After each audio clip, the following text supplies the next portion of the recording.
Welcome back to Friend by Definition. I pass the mic over to you. You don't have to pass it. So those of you who don't know Ariella, She's a boundary queen. she's a boundary queen. You babysat my apartment. And What an honor to babysit this apartment. you heard that, right? Bringing it back.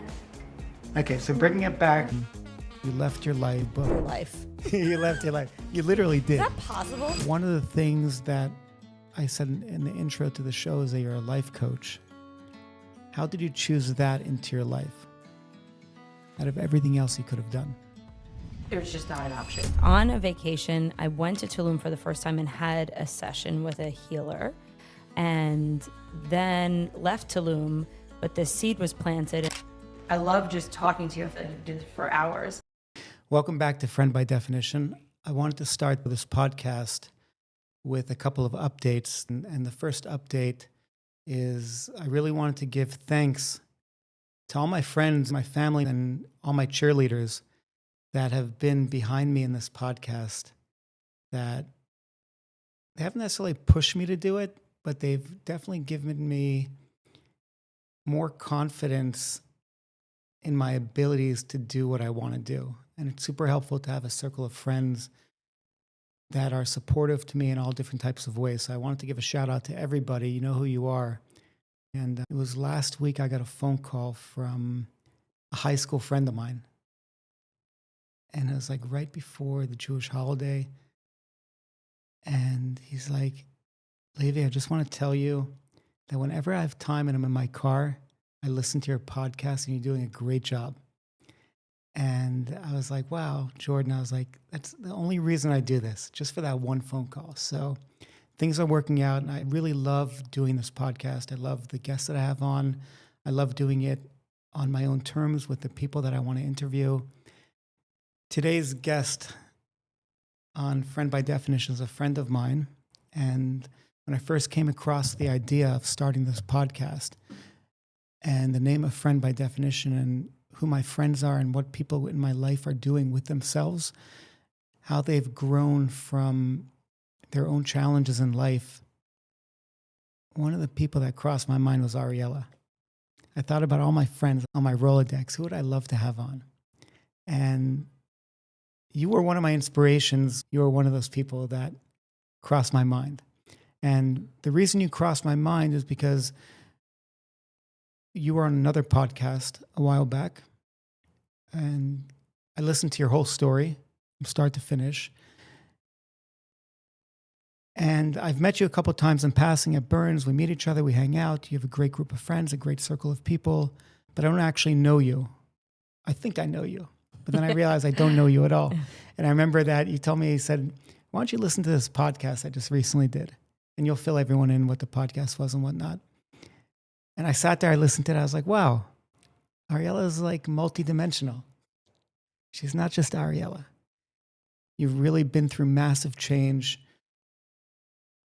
You've taken on new projects which serve you well. I think you have amazing capabilities to coach people. You are a coach. You have an amazing capability of communication and seeing things for the way they are.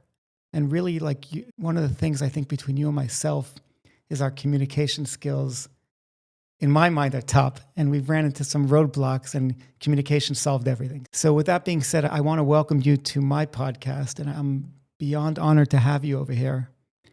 And I wanted you to share, if possible, some of the things that you've been through that have been life-changing to you, what you've made out of those life changes, and how you continue to change your life on your own terms versus what happened to you at that time, or things that may have been out of your control that happened to you. And I know you know that when things happen to us, it's up to us to take control of what happened and create that narrative. And you really exemplify that. So I pass the mic over to you. You don't have to pass it. I Oh, have my that's own true. over here. The mic's there. I'm so happy to be a friend by definition. This is an honor. And I was thinking the same exact thing before you said it, that our communication has been really interesting. Very. Just like pushing it. And it's fun. And I love that. And I know who I can do that with. So thanks for being one of those people. Yes. We get to push our skills forward.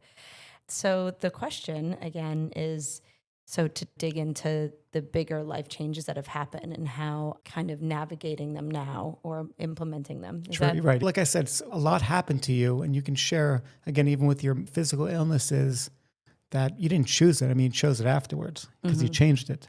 But a lot of things came onto you, which you didn't necessarily have control of coming onto you, which you resolved.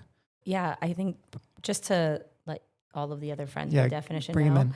Yeah, what Levi's talking about is for years, my body was speaking to me, but I never had the nuanced ability to understand the connection between your physical and your emotional, your mental, your spiritual bodies.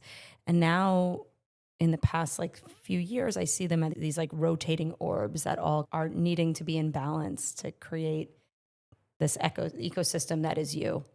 So I learned quickly through different relationships and different struggles of not really being on the right path that my body was specifically with like lower back pain and digestive issues and rashes, and like I had to get different types of surgeries, and it was so interesting because they connected in that part of my life to what was going on. You could hear I have a little rasp in my voice, but I was developing nodules in my vocal cords or during a time that I felt like I couldn't communicate what I was feeling. And then I had also like pelvic floor dysfunction when there was stuff around partnership and sexuality and control. I mean, we could go into all of that, but I always knew a little bit. I'm like a healthy person. I don't know what's happening here. And then when you open that as a possibility, like maybe this just isn't physical, maybe there's some other component, like you're opening a whole other doorway into self exploration. Now, I think what was going through my mind when you were asking this question is like, yeah, because you said you went through a lot, but what you don't realize until you're going through it is that the end line, the finish line is just another start. So like you're just Right. constantly leveling up, and it's like you think that you know so much, but then you enter another level with the new knowledge that you've acquired or like what you know about yourself, and you bring it to a whole other level of questioning. So yes, I went through a massive shift 2.5 years ago. Right. So if you don't mind me interrupting, Yeah. you don't have a choice. Now, but sorry to interrupt you, but I think one of the big moments or defining moments was in Tulum, which kind of opened your eyes to everything. Yeah. And you can share that as well. Yeah, well, it was on a vacation. I went to Tulum for the first time and had a session with a healer, and then left Tulum. But the seed was planted, and a bunch of other conditions were just perfect. And I ended up deciding to fly back to Tulum. It was just like this clear message to go. I never, in my 20s, I never had the solo journeying, the traveling, the backpacking. And I just left everything behind. I went to Tulum to find myself somewhere else. But that that point was like, I didn't even know it was happening until it was happening. It wasn't a choice. Like it just wasn't a choice. Like it was just like somehow like I woke up the next day and I'm like, did I really do that? There was this other part of me that was so comfortable in the known, like with my job, with my home, with my partner, with my community, my family. And then it was just like overnight, I was just like, I'm leaving it all. And in the last 2.5 years, I've wondered what my life would look like if I didn't. But I also believe that there are these other kind of parallel timelines that are going on at the same time. So I kind of know what it would be like if I didn't. Right. I mean, you see pretty much a lot of people that are in that world, so you can kind of see how their lives continue. And like you said, you were in the middle of building a house, right? You were renovating a house. Yeah.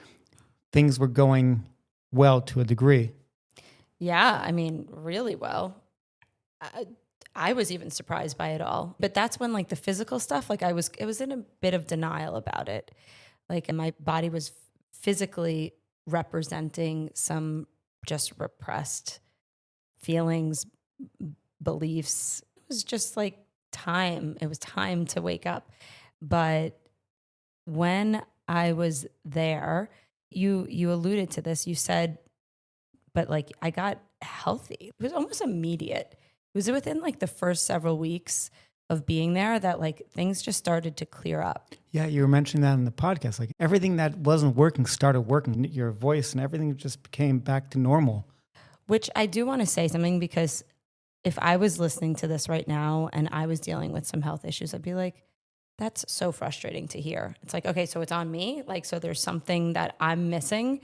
And I think that it's not really prudent to put that burden on somebody. You know, it's like, oh, so what do I do with this information, you know? But it's just like opening a possibility of, okay, what if you were to look at this physical problem just from a shift in perspective? It could be that if you have problems with your voice, your throat, that you're not communicating properly, you're withholding stuff, you're not in a healthy communicative relationship. It could be, the possibility does exist. That's a sign to work on something. Yeah, Perhaps. exactly. Yeah. But to take it with a grain of salt as well, because when we put all this pressure on ourselves, it's like, oh my God, I need to explore this. Like, what is this? It's like, it's learning just to open the possibility of something else and get curious about questioning it, but easefully. You know what I mean? Right. Like some people get so hard on themselves, and I know because I'm one of them, but just to easefully open that up, like, okay, like talking to your body. I remember I heard this clip from Dolores Cannon. Do you know who she is? Don't know. She does past life regressions, but she spoke about your body and like all these cells. And she's like, imagine what your voice is like for all these things that are going on in your body. It's like your voice is like God to them, like source, like whatever you want to say. So your body wants to hear you talking to it. You know, as you're talking, I'm thinking about it. And I'm thinking about that after I got divorced, I think a lot of my characteristics, even my voice, things became alive. And I started becoming noticed for me because of what started to become alive. So as you're talking to me, I'm like realizing sometimes when you are repressed, in whatever it may be, it could be self-repression as well, nothing against relationships, it can take a toll on your body as well. So I could see that. Let's just take that, because become alive. So what does that look like to you? Like when you became alive, what were like the big markers of that? The big markers of me becoming alive was that people started to see me as I am. I started getting a lot more authentic as well. People started seeing my eyes. People started seeing my face. People started noticing me. People started noticing my energy. I just met someone today in the valet, and she's like, your energy is way up there. And I never had that before. And I feel like I don't know if I got myself back or if I just started discovering who I am under those onion layers, as they call it, getting back to myself, because I did go on somewhat of a journey where I went back to my 7-year-old child. I think I traced my steps back to I was about 7, contacted my childhood therapist to speak to her about who I was. I went all the way back, and then I tried to now live my life as a 7-year-old before trauma and scars happened, which kind of diminished my personality and who I was. So I think that aliveness in myself is seen by others. And as you see now, I'm using my voice. I'm using my voice to make a difference to other people. I'm using my voice to connect to people, whereas in the past, my voice has been repressed because I was scared to use my voice. And I'm just curious, do you feel like, what about, who did you become first before people were able to say these things about you? Who did I become first before people? Explain that question. Yeah. When I asked like, what's becoming alive? And you're like, how people noticed me. But was there a shift in how you noticed you first? Oh, for sure. And there was definitely a shift in how I noticed myself. And I took a long time to date myself, to hang out with myself, to learn qualities about myself. As you know, all those Post-it notes in my bathroom about the things I noticed in myself, and the list is long. And now when someone notices something in myself that I've already seen, I thank them for seeing me.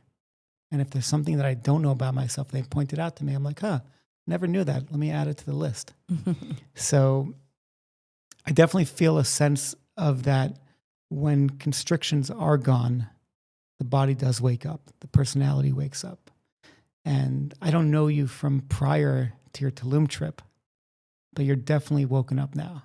Yeah. You're definitely like an attractive energy. And I know we spoke about this in the past, was that you had mentioned to me that you are magnetic and people are attracted to you. And now you have this protective system over yourself of like, who do I give my energy over to? Who just wants to suck my energy because they're lacking energy versus who actually wants to be engaged with me and be a friend of mine and have a conversation with me, not just for their own self, not for their own purpose. And if you want, you could speak to that as well, because I know that's something you deal with. Yeah. Energy is everything. And something that we like really have communicated on a lot is healthy boundaries. Yes. And what's the first thing that comes to mind when you hear healthy boundaries? Just anything. First thing comes to mind is a bedroom. That's the first thing that comes to mind. Okay. But I know better than that. But that's the first knee-jerk thought. Is boundaries of not touching a woman where she doesn't want to be touched, or boundaries in that respect between a man and woman, or should I not saying something that's inappropriate to a woman, which I shouldn't have said that. Those would be the boundaries that I think of that come to mind. Like I said, I know better now, only because I've crossed so many boundaries that I've learned what boundaries are. But I never knew what boundaries were until about 2 years ago, literally. Well, it's fun to not know them and then know them. Do you know what I mean? Like it's like you have everything at your disposal, and then you're kind of like bringing it in. But to use like the bedroom analogy, like there's the door there, and the door is just as much as a privacy, like, hey, I'm closing this like for the outside, but also like to protect yourself inside. And for me, when I think of healthy boundaries, there's this notion that it takes, okay, the other energy, the other person, the other situation, and then the thing, and then you.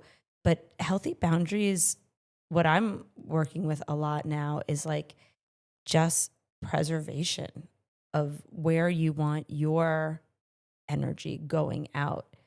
Yeah, like it's just as seeing it as such like a precious resource.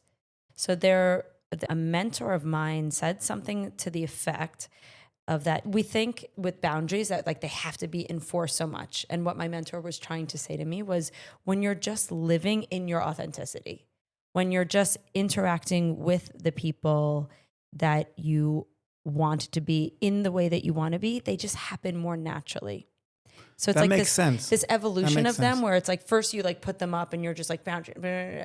And then over time it's like becomes integrated and you just are functioning as such and making decisions as such too. And I think I have found that in my personal life that I'm making more decisions from my boundaries, but it's just naturally happening. It's not right. So does that make sense? It makes total sense. So those of you who don't know Ariella, She's a boundary queen. She's a boundary queen. And I learned this a good way. I don't even know if I crossed the boundaries, but in her mind, I crossed. It wasn't even crossing a boundary. It was perfect. Everything was perfect. But how awesome is that? No, I know. So that's one of the things that I respect about you. And that's one of the things that I like watching about you, how you navigate with your internal boundaries just in a natural state. Like if it doesn't work for you, you're not doing it. There's no convincing you of doing something. If it doesn't suit you, I believe, tell me if I'm wrong. If it doesn't feel good for you, you're not doing it. You're not going to be friends with someone who that person's not vibing with you, or you don't feel a connection with that person. You're not looking to gather friends. You're very selective also who you spend your time with. And again, that's a boundary as well, because like you said, your resource is your energy, it's your knowledge, it's your communication, it's your experiences. And who do you want to give that over to? I love what you just said too, because, and it was one of the first things you said, it was like, you feel it. And that is the key, I think, that a lot of people bypass, because when it comes to that, it's more mental, right? It's more of like, oh, I should do this thing, or oh, I should be friends with that person, or they're this, they're that. But how often do you skip it, do a mental bypass surgery and just feel it? Because, Right. and this kind of like ties back nicely to our stuff about like the body I was talking to you. Somatically feel it. Like, you know, when something's right or wrong, and we let the mind drive so often, and we bypass what we're like, but this doesn't feel right. You know, we don't have to do everything just because of the implication it would have, or this would be better. We're always like a few steps ahead. But it's like to take the moment. And what we just did in the beginning of this session before we got on, we had a moment of silence. Like, how does this feel? How does this decision feel? And normally, if I just take a few seconds, I'll get a decision like that. And it's just either a no or like a hell yes. Or a hell no. Or hell no. So it's funny because I'll just share a story. So when I went to Africa Burn this past year, you babysat my apartment, and What an honor to babysit this apartment. with an honor, you babysat my apartment. And I failed to communicate some things to you. And I only started communicating it to you while I was driving to Africa Burn, and I was like in and out of service. And I left you when I went out of service with a big like question mark because we didn't get to finish off our conversation. Yeah, it was basically like he was leaving it, and it was like the service was cutting out and out and out. So I went into Africa Burn with it on my mind. I was like, I just needed a little service to finish off my conversation with you because I know how big communication is to you. I know how big boundaries are to you. And I know how big communication, clear understandings, and also integrity are to you. And I left you off with that big unfinished conversation. And then I met your friend Lindsay at Africa Burn. I was like, Lindsay, I got to tell you, I had this conversation with Ariella, and I left her off. We didn't get to finish it, and I feel terrible, and there's a huge misunderstanding. And I had to wait a week, and like you're one of the first people I got back in touch with as soon as I got back on the grid to like get complete on that conversation. Did you feel incomplete? Like, what did I felt incomplete feel like? I felt incomplete. I felt that there was something important that we had to discuss. There's just a misunderstanding on expectations of her staying in my apartment. And a thought crossed my mind, which came off to you as written in stone. And it was just a thought in my mind. And we just didn't have a proper conversation over voice notes on WhatsApp. And I felt a lack of integrity on my end. I felt anxiety from it that I didn't get complete with you. And it was also nothing, but it got made into something just because I wasn't able to get complete with you because I didn't have service anymore. And after I met Lindsay, she had never met me before. And then she like saw who I am. And then I was like, I got to tell you what happened with Ariella. Like I was asking Lindsay, please forgive me on Ariella's behalf. So yeah, I know how it feels, and I felt it in my body, and I just, that anxiety. And I also knew that it affected you. And I left you in a space where you're like, huh, I didn't see that coming.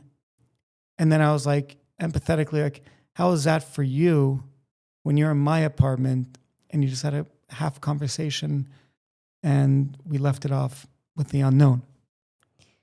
Maybe I love this whole like different turn that you went down, and maybe it's not exactly where you want to go, but because you said the word forgiveness, and you said this word like, oh, like to Lindsay, like, can you forgive me on Ariella's behalf?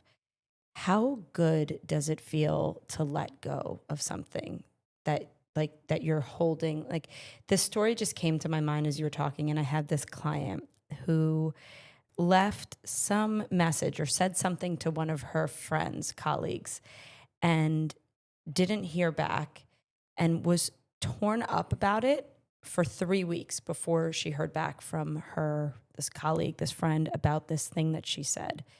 And she was losing sleep over it. And in my sessions with her, I was just like, we know this is not about her. We have everything we need here to work on this. And I said to her, I'm pretty sure that something else is going on with her, and this is not a reflection of you. So let's figure out what you don't like about it or what it's bringing up for you. And sure enough, after 3 weeks, the woman called her back and was like, "Oh my God, I'm so sorry that I haven't called you back. And I've just been this, that, blah, blah, blah." Like nothing had ever happened. And my client was like, "I lost 3 weeks. Three. I lost 3 weeks." And but the relief that she felt. So it's just like, yeah, I've become a fan of just being so upfront and direct. So like, we don't lose. There's no Right. loss. There's no right. It's only a gain. Everything's only a gain. But yeah, just to be really intentional with that. I love just talking to you. I feel like we could do this for hours. But I'm somebody who loves to like, okay, what do you hope to get out of this next 5 minutes, 10 minutes, this question, this session, this month? And like making sure that we're like answering something, speaking to it, like tying it up. It's like it's the OCD in me. I just want to make sure that I'm answering things like that. That we're bringing some value. I'm going to bring it back. Yeah, bring it back. Okay. Bring it back. Okay. So bringing it back, Ariella, you have this big transformation in Tulum. You left your life. You started a new chapter in your life, maybe a new book. How fun is that statement? You left your life. You left your life. You literally did. Is that possible? You literally did walk away from your existing life. Yeah. I left my life. I actually went to find my life. Okay, so sorry. So you go to Tulum, you go to find your life. You have all these fantastic realizations about yourself. One of the things that I said in the intro to the show is that you're a life coach. How did you choose that into your life out of everything else you could have done?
Like that was your turning point in your life of explosion. It was like an implosion and then an explosion. It was tough. It was really, really tough. Yeah. When I went there, I knew, speaking of my friend group, like I knew nobody and I'd never been there. I didn't speak the language. And I was just like, I'm going there. And it was really dark. Like I had to, and I'd say prior to that, I'd never even been on a vacation by myself. By yourself. It's a big deal, by the way. To travel by yourself is a huge deal. Huge. It's one of the best things you could do for yourself. Yeah, totally. So it was just like not even dating myself, but like just the deepest level of surrender and discovery and becoming comfortable with myself and becoming comfortable with all the uncomfortable parts. It was really dark shadow work. It's good. You just reminded me that my first trip I traveled solo after never traveling alone was to Tulum. Wow. In like November of 21. And I remember it was like a challenge I took upon myself. And I said, this trip is going to be good only if I want it to be good. This is all on me. I have no distractions. I have no crutches. I can't say, oh, my wife. I can't say, oh, my kids. I can't blame anything on anyone but myself. If I don't take action to have a good time and to do what I want to do, remember I booked all these restaurants every night. I stayed by Habitas. I don't know if you know Habitas. Of course. And once I got there, I was like, where am I running to? Like, I don't want to run anywhere. I just want to stay here and enjoy myself. And I started like unwinding all the thoughts that I had in my head leading up to it and realizing just do what feels good for me. And if what feels good to me is just staying in Habitas all day long, I'm doing it. So be it. So be it. No one's going to come to me and approach me and say, hey, what's your name? I have to go to someone else and say, hey, what's your name? Nice to meet you. I started to use my voice. And, like you said, like it's unknown, but it's all on myself and all on yourself to make that trip happen. And I just want to reflect back to you what you said. You said, this trip is only going to be good if I want it to be. True. That's, in a nutshell, that is like the intentionality behind everything. And also the power of your mindset to create the experience. I love that. Okay, here's my next question for you. Let's go. After all these massive changes, now that you're in tune with yourself, you're in tune with others, you then go to Burning Man. How has that changed your life? Oh, well, I had been to Burning Man prior to Oh, that. I didn't realize that. Okay, Yeah, sorry. yeah. Oh, my first burn was in 2019, and I was going through a separation at the time, and I got divorced after. That was a big... Okay, that's helpful. Yeah. Helpful? Yeah. Yeah, no, it is. It's huge. That was also, I did that on my own. I mean, I did it with my friends, but like I didn't stay with anyone. I did my own preparation. I got in there and yeah, Burning Man. But I went to contextually, so I had been to two burns before the Tulum, really getting in touch with myself. It was afterwards. And then the one right after it was oof. Renegade? It was tough. No, that was 23, the year of the mud. Oh, yeah, I was there with you guys. Yes, but we hung out at 24. But 23 had a tough time, I remember. Was the year of the mud. And I think I said this on my other podcast, I had no business going. Like I was living in Mexico, I had my place, but I was awarded a ticket. And how do you not go to Burning Man? I was like, okay, great. Like I have been in the muck here. I have just been in this dark shadow work. Let me just go and get some light and some friends and some community and lights. And it's funny that we're talking about this right now, because when we were talking about vacation, I was going to say, no matter where you go, you take yourself with you. No matter where you can go to the nicest resort, but no matter what, you take yourself with you, which is why I loved what you said about if I want to have a good time, I have to just make the decision to do that. I have to interrupt you for Yeah. a second. there was these two women at Habitas that were sitting down and eating. And I was like, it would be nice to sit down and eat with someone else as well. Like I'm here by myself. So I said, do you mind if I sit? And they said to me, how many are you? And I said, Party of one, baby. no, I said 3, me, myself, and I. I said, I'm a lot. I love that. So yeah. That's it's so like, you. That's very you. But oh yeah, so I fully took myself to Burning Man that year, and ooh, girl, it was tough. It was really tough. And then yeah, the mud. Literally, it was mud apocalypse, and I was just like, "This is perfect. This is perfect shitstorm." Sorry, a storm. it's a perfect mud. But what I love about Burning Man, I didn't go this year, but what I love about it, it's always just such a beautiful, giant reflection of where you are in your life at that point. 100%. 100. I mean, this year I had a tough burn personally. I think And a lot of people had I had tough I had a ones. tough one. I should not have gone. Like this would have been a good year to sit out. But against my own judgment, I went. Wait, so let's just go there for a second. Did you have an intuitive hit? Or you said against my judgment. So did you have something that you felt like that you not shouldn't, but that like were you supposed to go? Like tell me about that whole. Again, this was like my 12th burn collectively in 3 years. Damn, that's a lot of So burning. I've been burning. It's a lot of burden. I've been burning. Are you okay? I think so. Do you? Let me have another drink. But this year I just felt like I had so much stuff going on, so many things in my life that weren't working out for me. I had a bar mitzvah I was making a few days after I came back from Burning Man. Finances weren't where they need to be. And I was like, this is just irresponsible for me to go. But on the flip side, maybe there's some enlightenment. Maybe I could fill my cup. And I came back with like a quarter filled cup. The quarter filled was just the energy I had left in my body. That maybe is, and he has a piece of artwork right here that says the JOMO, the joy of missing out. That I know. maybe is the FOMO. I know. I always get something out of it. And I even have to say that, who I am today and where I am today as a person, as a human being, even this podcast stems from a burn. Because you have the pleasure of meeting so many people who are doing things in their lives and are making changes in their lives and taking on big projects larger than themselves, influencing their communities, countries, the world. People are doing big things and it's contagious. So sometimes like you said, like when you shouldn't have gone, you were looking for that enlightenment or that contagiousness of giving for myself that boost. When I came back, that boost wasn't there. And I was like, okay, it's my lesson. That was exactly the lesson I needed to learn.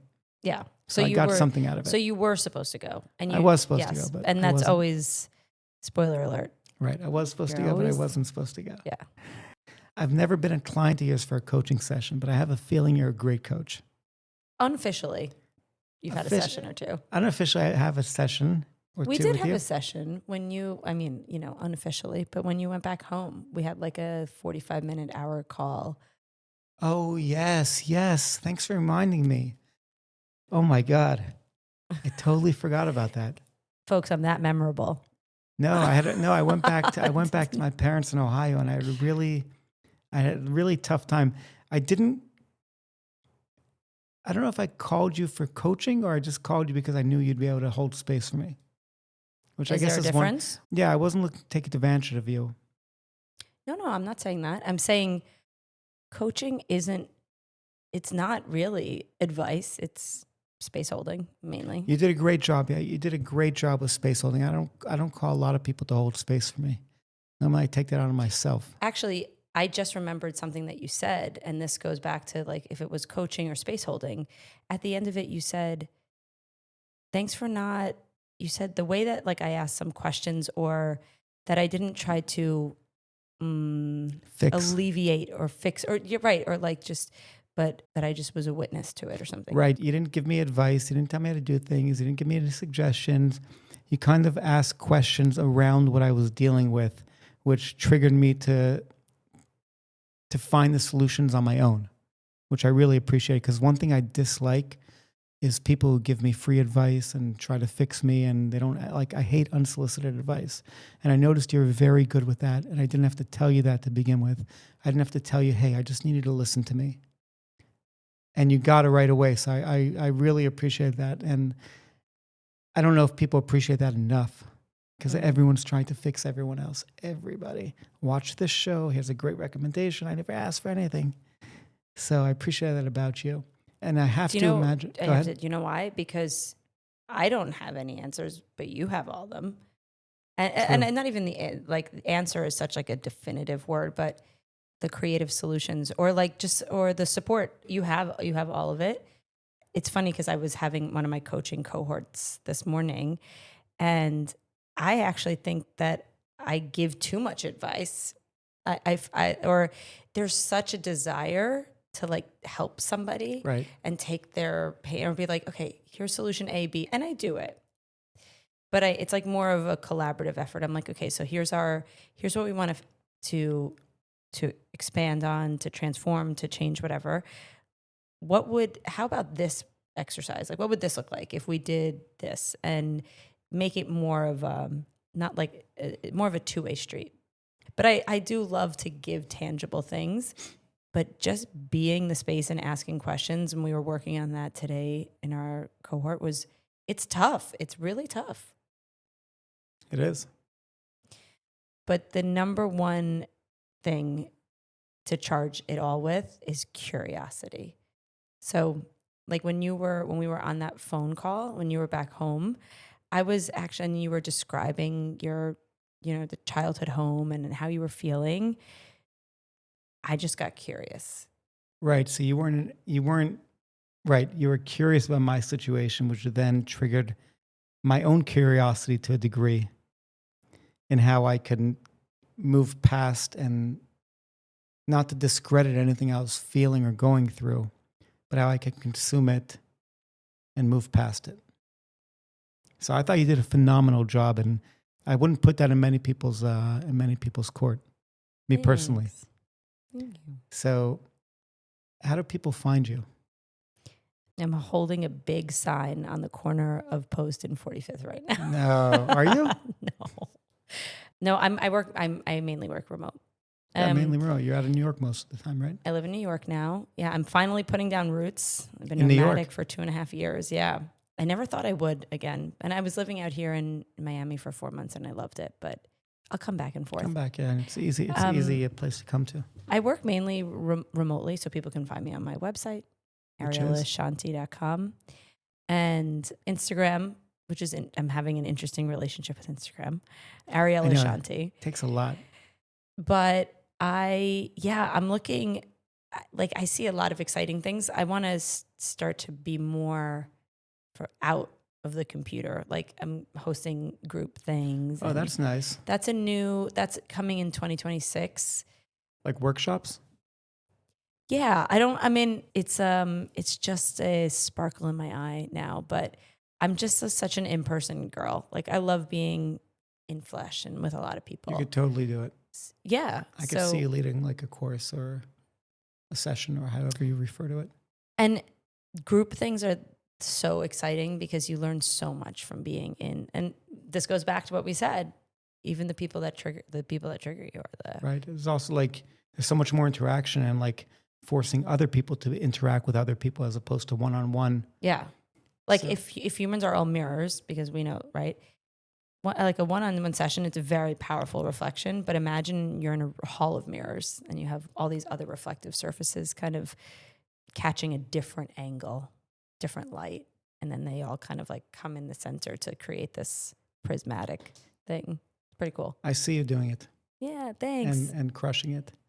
You mentioned before in the podcast that like you're like, where's this going? Are we going somewhere? My OCD's kicking in? Do we have a point? And really the point is just to have a conversation. And whoever listens to this will get something out of this conversation, guaranteed. It works every time. It works every time. We're just having a conversation. And I'm going to wrap things up because we're tight on time. That's one of our commodities is time. And Ariella doesn't have much of it. Oh man, really? Do we? You're busy. You're busy. You're busy coaching a lot. You have a lot of sessions. You have a lot of clients. No, we do have time. You have to go somewhere. I have to go somewhere. But we do. Yeah, we definitely have time. And Time is what you make it. time is what we make it. So I'm going to make the last couple minutes of this worthwhile. It was truly an honor. Like, it was on you're on my bucket list of people to be here. And I didn't even think you're going to say yes. I didn't think you're going to say yes. And we've never like sat down and just like purely had a conversation like we're having right now. I think it went fantastic. I think we should do it again. We could do it again. But After- now, like, we right before when we were doing a sound check, we were just like, this sounds so cool. Like I know, wait till you hear it published. So maybe we just have all of our conversations just sitting. Wanna do a We don't session? even need to record them. We could just sit here. Just do it on the mic. I loved it. Honestly, I thought it was a great conversation. I think you're a natural guest. If anyone wants to hear Ariella's full story, Oh, yeah. what's the name? MMDI? Is that what it is? No, so it's one of my clients has a podcast called DMM, Define Moments and Memories.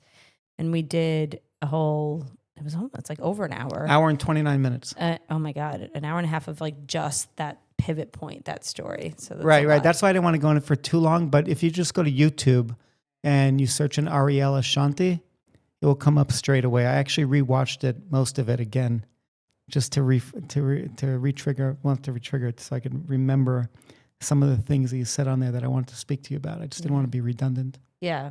I mean, it's so fun. I mean, but like there's a connective thread through everything. Like, Of course, yeah. 100%. Yeah. So I thank you again from the bottom of my heart, You're a natural. from my ego. Thank you from all over. I never saw this day coming. I cannot wait till this gets published.